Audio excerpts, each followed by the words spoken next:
Welcome back here to Wake Up Call with Dan Tortora on wakeupcalldt.com, your one-stop sports shop, and on mixlr.com/wakeupcalldt. Proud to be hanging out with you inside of the Cafe Kubal studios. You're also watching on youtube.com/wakeupcalldt and on facebook.com/wakeupcalldt and shared on facebook.com/livenowdt. So plenty of ways to connect all around the country and the world. And in my coverage of college football, it really is, it's like, what is it, Beastie Boys, no sleep till Brooklyn. So we don't sleep here at Wake Up Call. That's okay. 43 bowls, we predicted them all. And now it's time to talk about the Quick Lane Bowl with a good friend of mine who I've known for over a decade now. And that is Mr. Tim Lester, who is the quarterback's coach and offensive coordinator at Syracuse, responsible for bringing in Eric Dungy. The last time the team went to a bowl game was because of his recruit, Mr. Dungy, and he went on from there to return to his alma mater where he played quarterback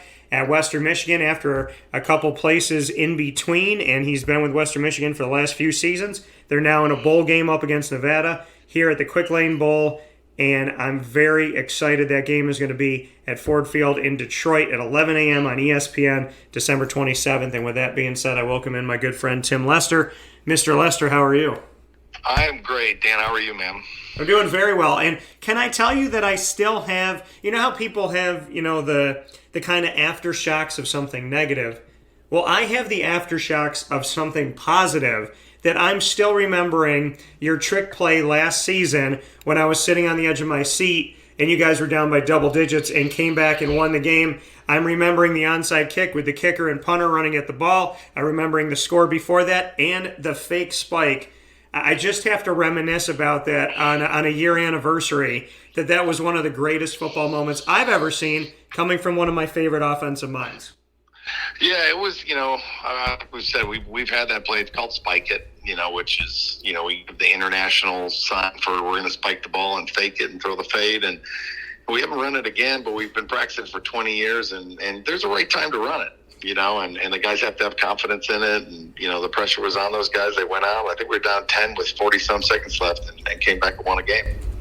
Yeah, and it was. You were down 10 and came back and found a way to get it done. There's just a total fight in this team at Western Michigan. These Broncos have been so focused, and I know that the win-loss record may not always show that, but just what you can say about from the moment you stepped into Western Michigan to right now, how you've seen this team evolve, because to me, I don't think the win-loss column truly shows what you've been working to build and the culture that you have hoped to be creating in these last few seasons.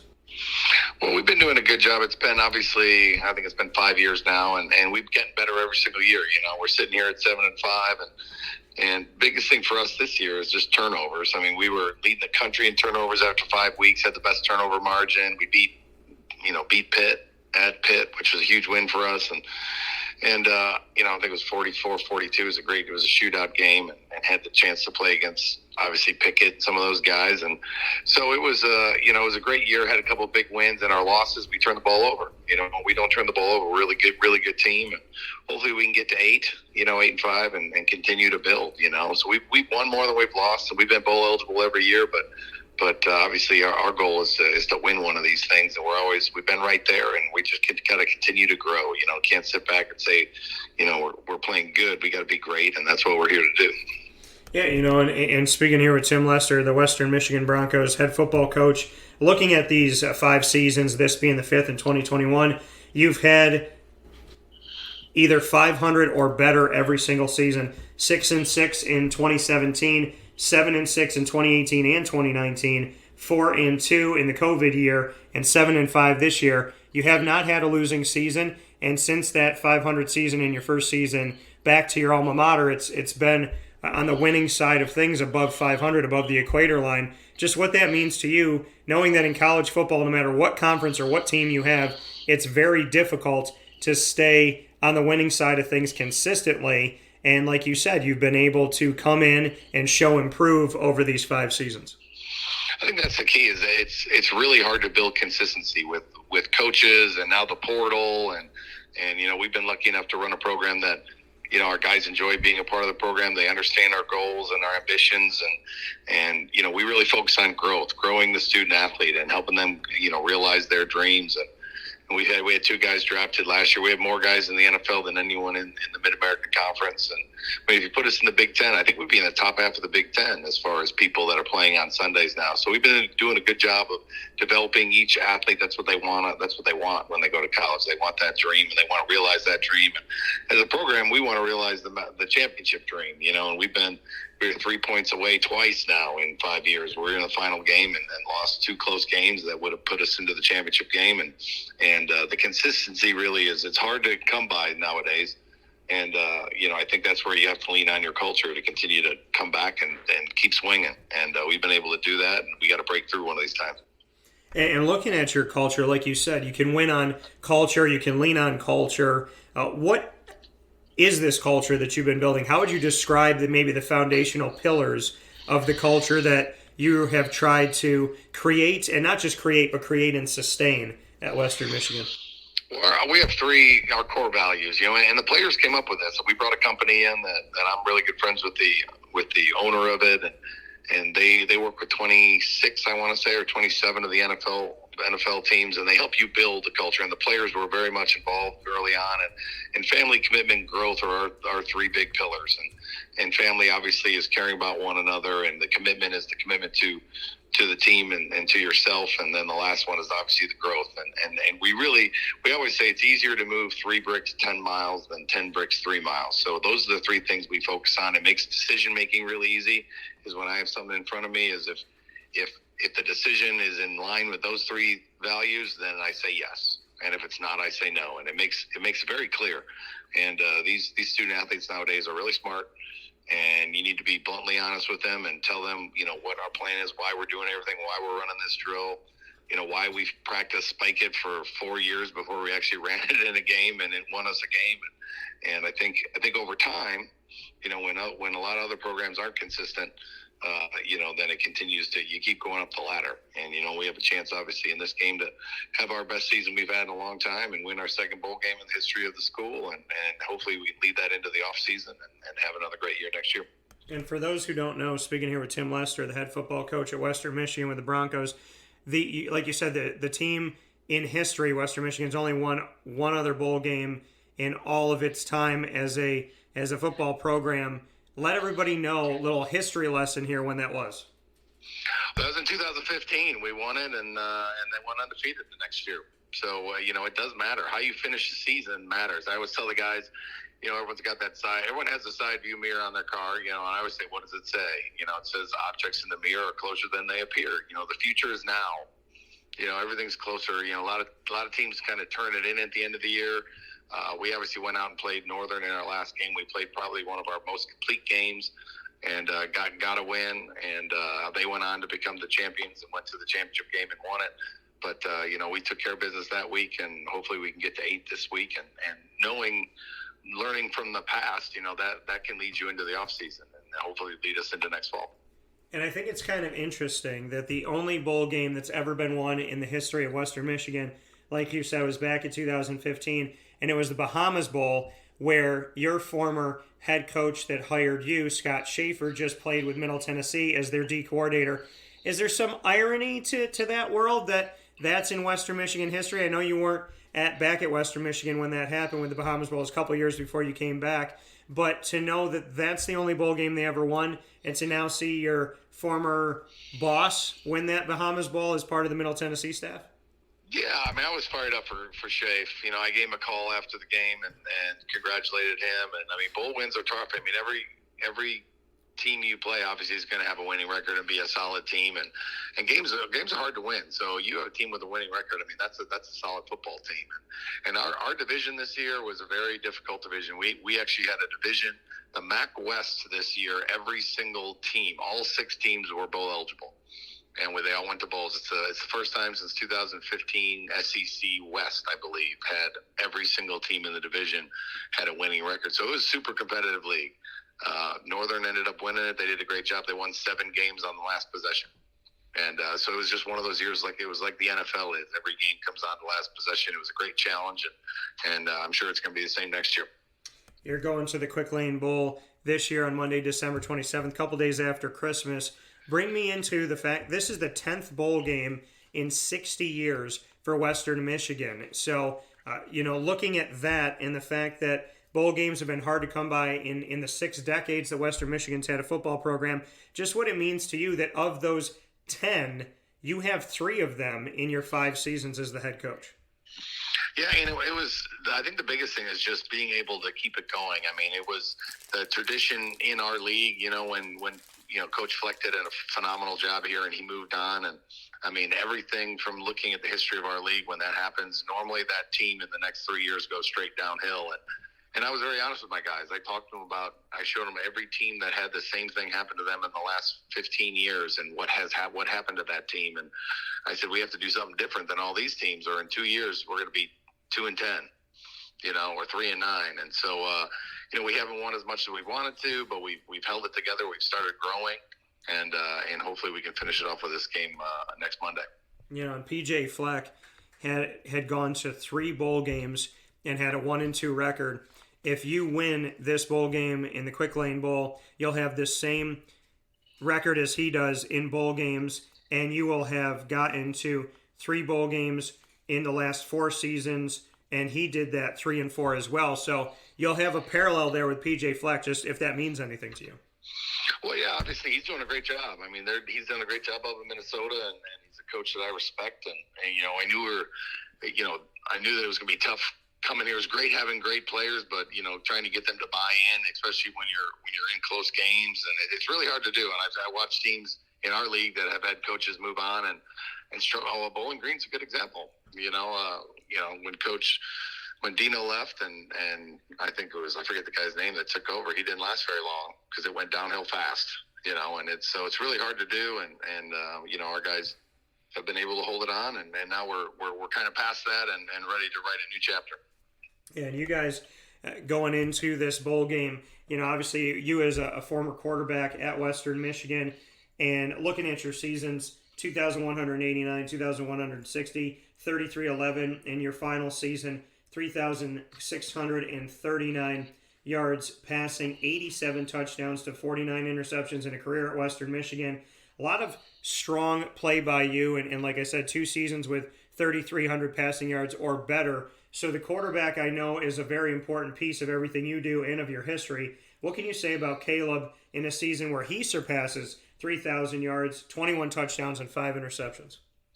Yeah, I mean, the 21-5 is an impressive stat. I mean, he throws the ball as well as any quarterback I've ever coached.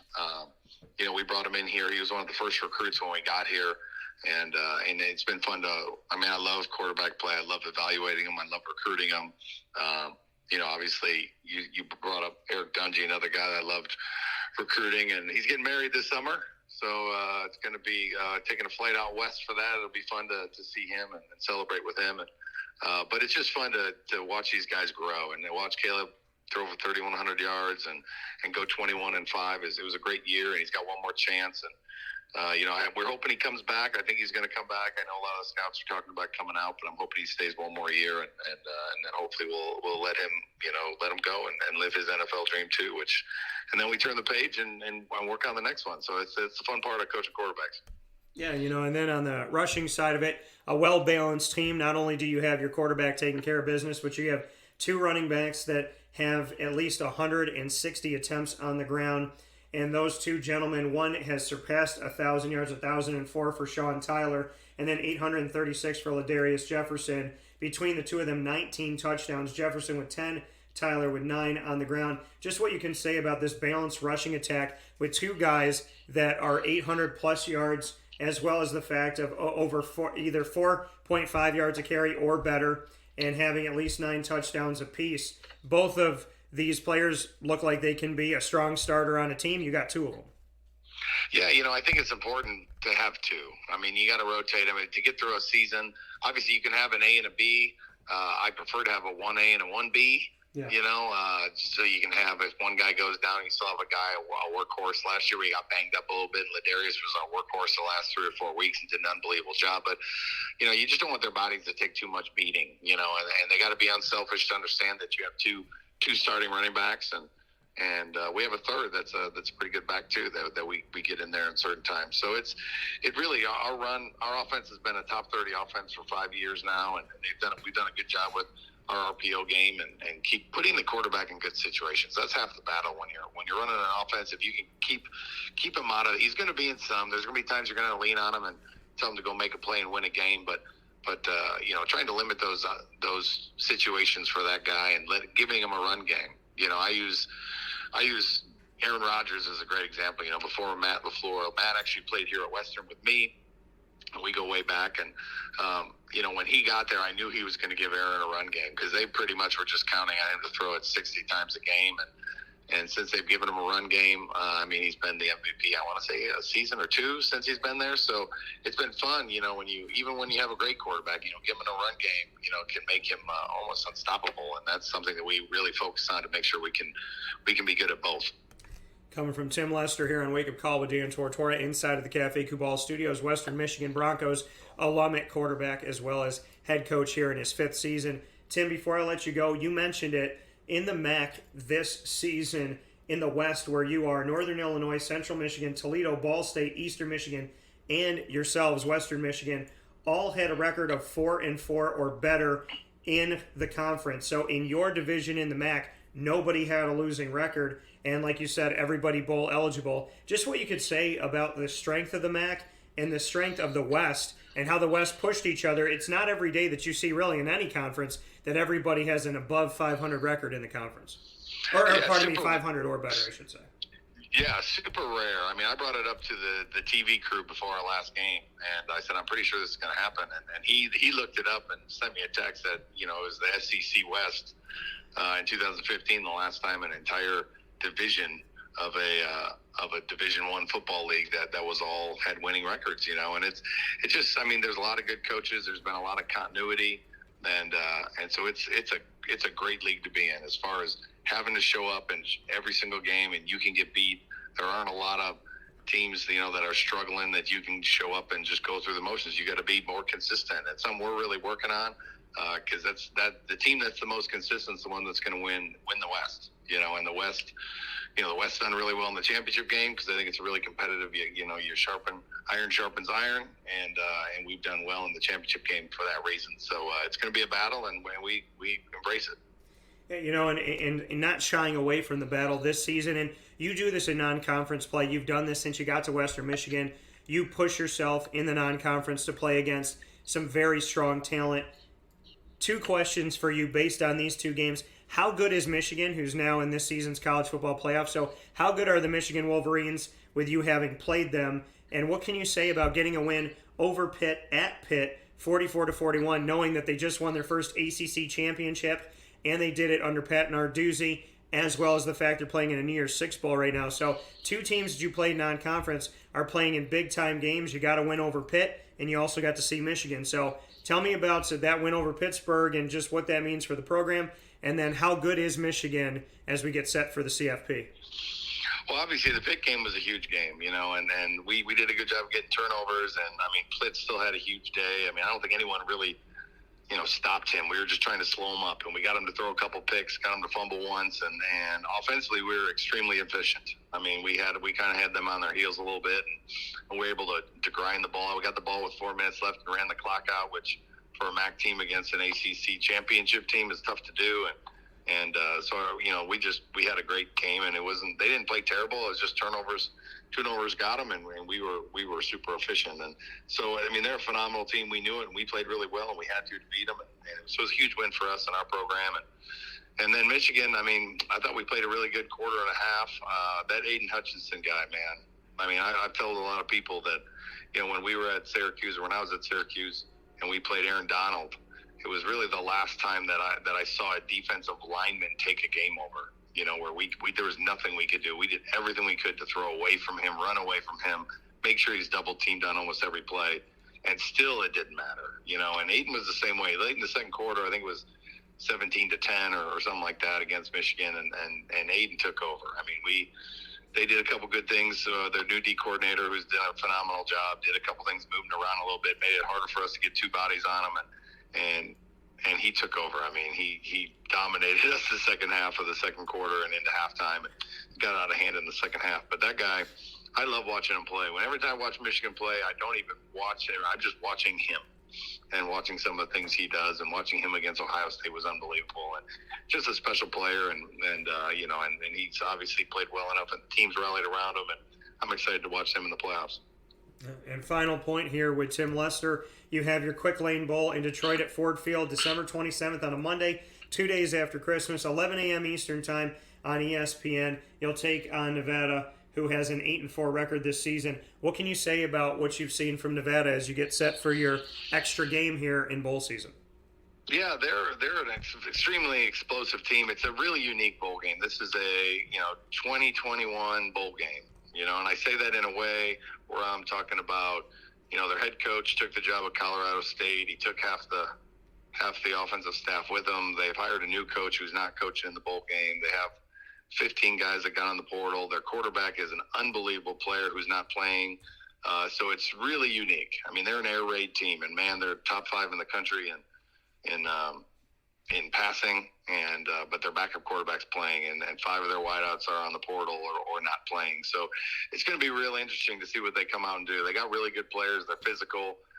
They might run the ball obviously a lot more. They might come out in 21 personnel with a tight end and a fullback instead of being spread out the whole game. So we really don't know what to expect. So it's going to be really interesting that way, and it almost forces us to just focus on us and focus on the things that we do. And they're also number 1 in the country in turnover margin. They've got more takeaways than any team in America, and they have the best turnover margin. So, just more focus on us to take care of the ball, because when we do, we're a tough team to beat. Yeah, and we have that opportunity to see you all this coming Monday right after Christmas. So, Tim, I know you got a lot of prep to do and things to work on, and I know that you want to spend some time with the boys and the wife. So my best to you. Thank you for taking a few minutes with me here on Wake Up Call, and I give you my best. And we talked about it off the air. I got a good bowl record predicting all 43 games. You better make me right. That's all I'm going to say. Well, that is the plan. So I appreciate you, man. And hey, Merry Christmas, and enjoy the fam, and tune in on Monday. It's going to be fun. All right, Merry Christmas. I won't say Happy New Year yet because I'll be watching the game and I'm excited. Appreciate it. Take care.